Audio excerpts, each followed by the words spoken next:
Hey guys, and welcome back. Today we're going over the new Explorer update in Studio. We'll jump into what that means in just a second, but first, as you can see by my sweater, it says Gangster Rapper. Okay, now it's talking about presents, but your boy did drop a diss track yesterday, so go check it out. Anyways, let's jump in. Alright, so last time we discussed a Studio update, it was the revamp of this top bar. Some people love it, some people hate it, and yes, it still isn't fully done. However, this is the new vibe for Studio. This sort of padded out, very simplified look, and then we look at our classic Explorer, and it just doesn't match. In fact, nothing matches to the top bar until today. So if we go to File and Beta Features, we have this right on top of Next Gen Studio Preview Next Gen Explorer. Enable the Next Gen Explorer panel featuring better performance and stability,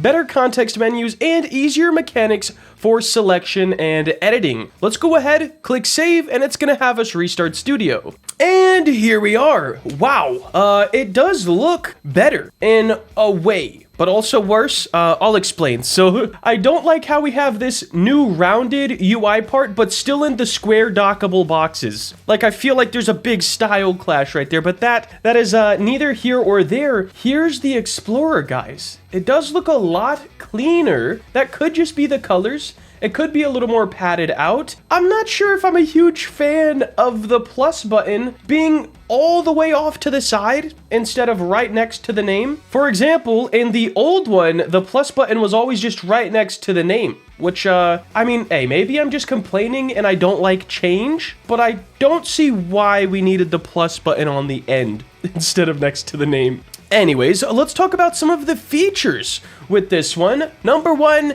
it's just faster. You can scroll faster if my mouse wasn't broken. Everything loads faster. Another really cool thing is you can easily see, like if I select this, it's automatically showing you everything inside it, I guess. Like, you can easily see what objects are parented to what. Click the fan, it has like a faint selection over these. In the old one, if you click something, it didn't really highlight anything. I don't know if that's a huge upgrade or downgrade, but it's something. Let's see what the dev forum post is saying. Hey creators, we're excited to announce performance upgrades and quality of life improvements to the new Explorer beta. I wonder what the quality of life improvements are to Roblox. Like, what do they think is gonna help us on our day-to-day?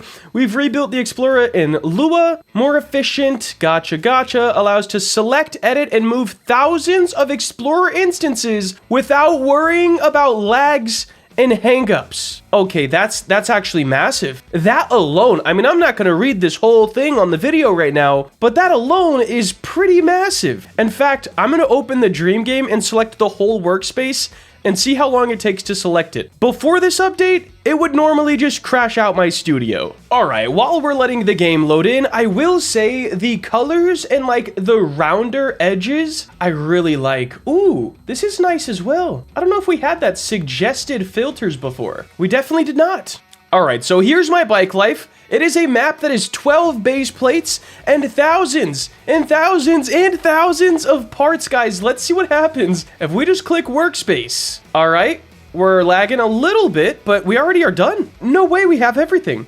I shouldn't move it. That would probably be catastrophic. But we have everything. That was way faster. Look at this, guys. Workspace, lag for a second, and then it's done. And we have the entire workspace. That's an insane improvement. Let's see what else they did. Very interesting. So 2.5 seconds with 100,000 instances versus the old Explorer 197 seconds. They said they did try to open 1 million instances in both Explorers. The old one couldn't do it, aka what I was telling you guys about the Dream Game, and the new one did it in 19 seconds. That is sick. We added hierarchy lines to make it easier to see hierarchy relationships between instances. Nice, that's cool. Significantly improved the context menu. Oh, this is actually sick, especially for what Studio's trying to do.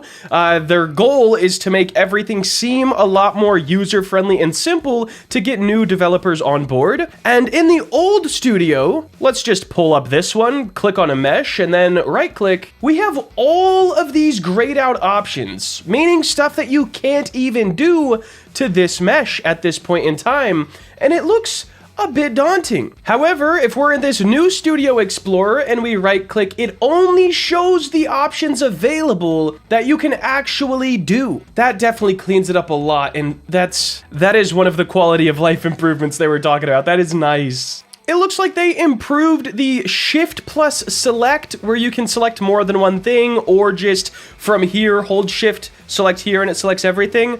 They kind of changed the behavior of that. I'm not really going to dive too far into it because I don't think it's super important, but if you do want to read up on it, I'll have this linked down below. This is cool, adding new Explorer settings to help you better customize your editing experience. This is another thing that Studio's really been hammering home recently, and their whole goal with the newer developers.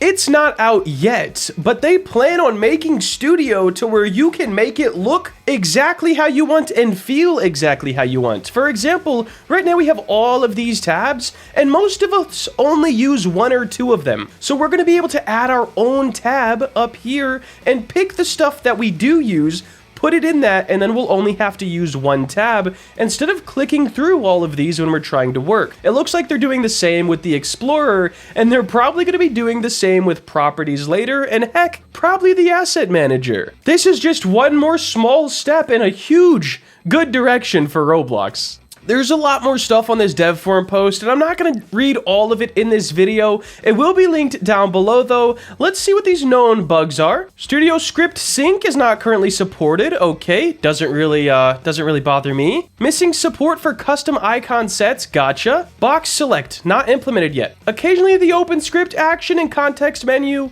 will read TBT. Okay, so there's just a couple issues that they're gonna fix out. It is a beta feature, so you definitely don't have to toggle it on yet if you don't want to. But their goal is to preserve workflows from the old Explorer and ship improvements that make creation even faster. Yeah, man, I kinda stan Roblox Studio recently. They're going in a great direction. I like how they're trying to save all of us older developers that have already kind of worked at our workflows, and they're like, hey, you guys can still do that. But all of you new people, we're gonna make this look a lot easier and be a lot more obtainable for you guys. Or understandable? I don't know what the word would be. Anyways, that is the Explorer update for Roblox Studio. We now have a next-gen toolbar and a next-gen Explorer. What are they going to do next? Are they going to finish the toolbar, giving us the tabs? Are they going to do the Asset Manager? Are they going to do properties? I have no idea. But if you guys do want to know right when I know, make sure to like, comment, and subscribe. Have a great day.